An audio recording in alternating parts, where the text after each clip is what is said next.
Festa e gëzuar dhe plot dritë e Krishtlindjes vjen si rrezë shpresë, ngushëllimi dhe paqe. Duhet ta shpallim me gëzim këtë lajm të mirë, e të dëshmojmë me zell dhe pa u lodhur se tashmë Perëndia banon ndër ne.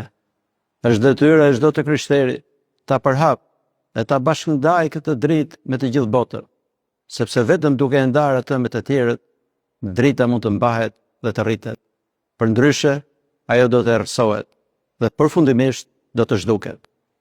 Tani më shumë se kurrë, bota ka nevojë për dritën e Krishtit. Është nevojshme sepse një jetë pa praninë e Zotit bëhet e mjerueshme. Duke u kthyer në jetë pa dashuri, pa gëzim, pa dritë, një jetë në errësirë. Vetëm prania e Tij mund të ndriçojë zemrat dhe shpirtrat tanë, e mund të japë jetës sonë dritë e gëzim.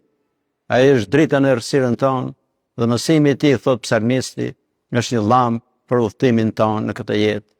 Të dashur vëllezër dhe motra, për të festuar shpirtërisht lindjen e Krishtit, le të kujdesemi gjatë këtyre ditëve festive të përjetojmë më thellë shenjtërinë dhe madhështinë e kësaj dhurate hyjnore.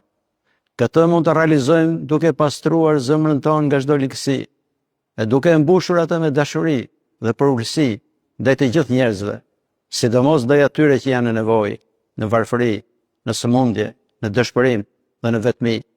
Vetë Zoti identifikon veten e Tij me njerëzit në nevojë, duke na thënë: sepse pata uri e më dha të ha, pata eti e më dha të pi, i huaj isha e më morët brenda, i zhveshur e më veshët, u sëmura dhe erdhët më shini, isha në burg dhe erdhët tek unë.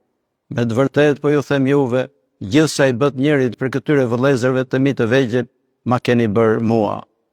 Vetëm duke bërë këto, Krishtlindja do të ketë një kuptim të vërtet, dhe gjithçka tek ne do të ndriçohet nga fjala e bërë mish.